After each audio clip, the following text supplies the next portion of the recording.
एक बार की बात है, एक गांव में एक ट्यूबवेल था जिससे गांव के खेतों में सिंचाई की जाती थी। सब कुछ सही चल रहा था, लेकिन कुछ दिनों से जो भी किसान उस ट्यूबवेल का पानी अपने खेतों को सींचने के लिए इस्तेमाल करता, तो अगले दिन उसकी सारी फसल सूख जाती। अरे ये क्या? मैंने तो कल ही अपने खेत में बहुत सारा पानी डाला था, तो आज ये अचानक से ये सारी फसल सूख कैसे गई? फिर किसान को कुछ समझ नहीं आता और वो परेशान होकर अपने घर चला जाता है। राधा, हमारी सारी फसल रातों रात सूख गई। पता नहीं ऐसा क्या हुआ। अब हमारे ऊपर बहुत सारा कर्ज हो गया है। हो सकता है हमें कर्ज उतारने के लिए अपना खेत बेचना पड़े। फिर अगले दिन उसी ट्यूबवेल का पानी एक और किसान इस्तेमाल करता है और अपने खेतों में उस ट्यूबवेल का पानी डालता है। फिर अगले दिन वो देखता है कि उसकी फसल भी बर्बाद हो जाती है। इसी तरह देखते ही देखते गांव में बहुत से खेत बंजर हो जाते हैं। किसी को कुछ समझ नहीं आता कि आखिर खेत पानी देने के बावजूद सूख कैसे सकते हैं।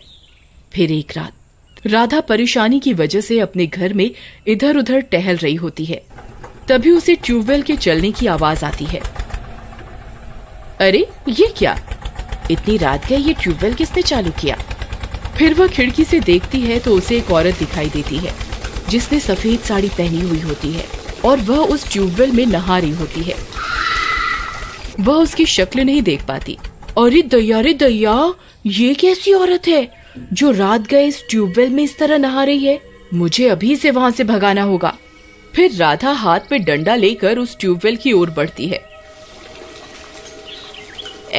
कौन है तू? ये ट्यूबवेल हमारा है। तेरी इतनी हिम्मत, इतनी रात गए इस ट्यूबवेल में नहा रही है? तुझे कोई शर्म हया है या नहीं? चल अभी के अभी इस ट्यूबवेल से बाहर निकल, नहीं तो एक डंडा मारूंगी, सब अकल ठिकाने आ जाएगी। राधा की चेतावनी देने के बाद भी वो औरत उस ट्यूबवेल से बाहर नहीं निकलती। अरे दैया रे, कितनी बेशरम औरत है। मेरे इतना बोलने के बाद भी इसे कोई फर्क नहीं पड़ रहा। अच्छी बात है, रुक, तुझे अभी सबक सिखाती हूँ। फिर राधा उसके ऊपर डंडे से वार करती है। उसके डंडा मारते ही वो औरत पानी के अंदर गायब हो जाती है। अरे नास मिट्टी, कहाँ चली गई, कहाँ छुप गई? कितनी देर पानी में छुपी रहेगी? सांस लेने के लिए बाहर तो तुझे आना ही पड़ेगा। मैं भी देखती हूँ तू कितनी देर तक इस पानी के बाहर नहीं आती। फिर राधा वही डंडा लेकर उसके पानी से बाहर निकलने का इंतजार करने लगती है, लेकिन 15 मिनट होने के बावजूद वो औरत पानी से बाहर नहीं निकलती।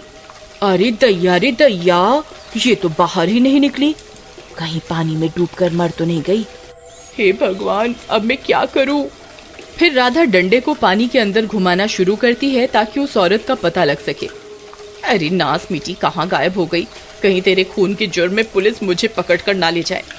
फिर बहुत देर तक पानी में डंडा चलाने के बावजूद उस औरत की लाश नहीं मिलती।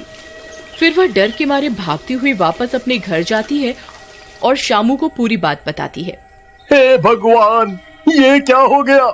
राधा, कहीं तुमने उस औरत को जान से तो नहीं मार दिया? चलो, हमें अभी खेत पर जाना होगा। फिर वे दोनों खेत की तरफ जाते हैं और ट्यूबवेल में उस औरत की तलाश करने लगते हैं। वे दोनों ट्यूबवेल पर खड़े होकर डंडे से उस औरत को तलाशते हैं, लेकिन उस औरत का कोई नामो निशान नहीं मिलता। अजी, एक काम कीजिए, आप इस ट्यूबवेल के अंदर जाइए और उसकी तलाश कीजिए। फिर शामू उस ट्यूबवेल के अंदर कूद जाता है और उस औरत को अपने पैरों से ढूंढने लगता है। अजी, ये पैरों से क्या तलाश रहे हो जी? पानी के अंदर जाके क्यों नहीं तलाश करते? फिर शामू पानी के अंदर जाकर उसकी तलाश करता है। राधा कुछ देर तक वहीं इंतजार करती रहती है, पर शामू पानी से बाहर नहीं आता। अजी, कुछ मिला आपको? अजी, सुनते हो? अब आप कहाँ गए जी? हाँ जी, सुनिए। राधा बहुत घबरा जाती है।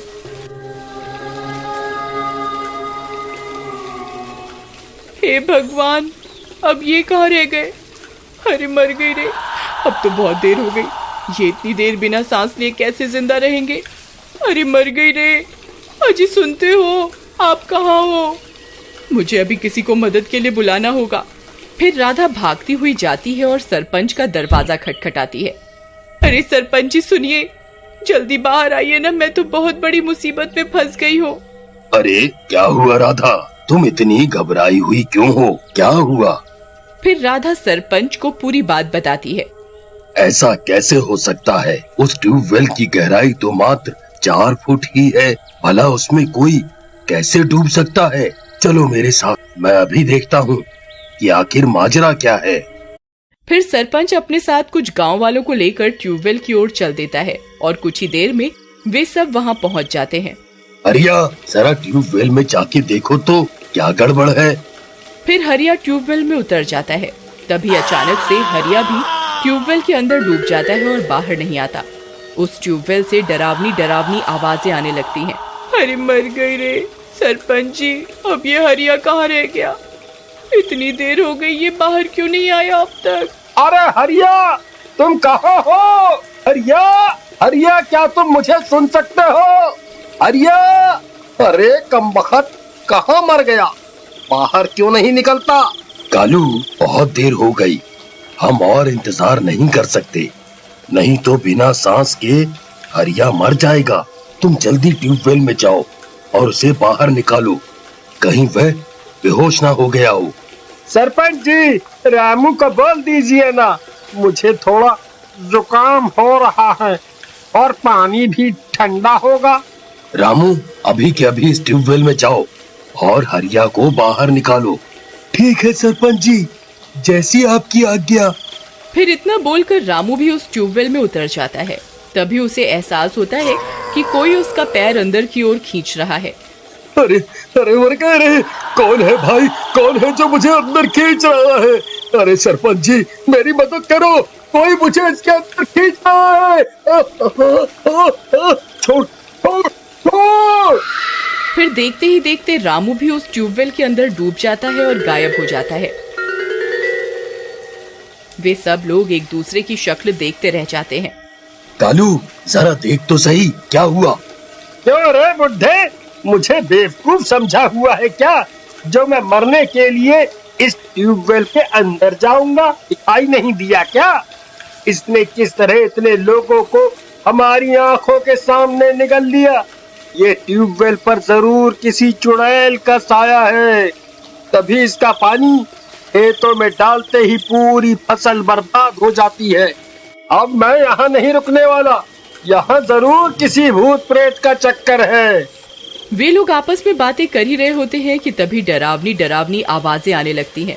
अरे मर गए रे सरपंच जी, आपने ये आवाज सुनी? ये जरूर उसी चुड़ैल की आवाज है जो लोगों को इस ट्यूबवेल के अंदर खींच रही है। अब मैं यहाँ एक पल भी नहीं रुकने वाला। अरे भागो रे भागो, ये ट्यूबवेल तो लोगों को जिंदा ही निकलता जा रहा है। अरे सरपंच जी, आप कहाँ भाग रहे हैं? अरे रुकिए, मेरे पति का क्या होगा? अरे रुकिए ना, आप तो गांव के सरपंच हैं। अगर आप इस तरफ भाग जाएंगे तो गांव की रक्षा कौन करेगा? ये भूत प्रेत का चक्कर है, मैं इसमें कुछ नहीं कर सकता। अरे भागो रे भागो, भागो! हे भगवान, अब मैं क्या करूं? इन्हें कैसे ढूंढूं? फिर राधा उदास होकर वहीं उस ट्यूबवेल के पास बैठ जाती है। तभी एक मनचला वहां से गुजरता है। अरे वाह वाह, इतनी रात गए इतनी सुंदर स्त्री यहाँ क्या कर रही है? अजी सुनिए, आप यहाँ इतनी रात में क्या कर रहे हो जी? आपको डर नहीं लगता? और आप इतने उदास क्यों हो? मुझे बताओ, मैं आपकी परेशानी दूर कर देता हूँ। नहीं नहीं, कुछ नहीं, आप जा सकते हैं, मैं ठीक हूँ। अरे ऐसे कैसे? अब तो मैं आपको अपने साथ लेकर ही जाऊंगा। हाँ। फिर इतना बोलकर वह मनचला उसका हाथ पकड़ लेता है और उसके साथ जबरदस्ती करने लगता है। चल चल मेरे साथ, चल। अरे ये मैं किस मुसीबत में फंस गई। अच्छा बाबा ठीक है, मैं तुम्हारे साथ चलती हूँ, लेकिन मेरी चप्पल इस ट्यूबवेल में गिर गई है, जरा वो तो निकाल दो। ले, इतनी सी बात, अभी निकाल देते हैं। फिर जैसे ही वो चप्पल निकालने ट्यूबवेल में उतरता है, कोई अदृश्य शक्ति उसे भी अंदर खींचने लगती है। अरे ये क्या हो रहा है? अरे अरे कौन है? कौन है? जाओ! और देखते ही देखते वो मनचला भी उस ट्यूबवेल के अंदर समा जाता है। अगर आप आगे की कहानी देखना चाहते हैं तो प्लीज कमेंट बॉक्स में जरूर बताएं।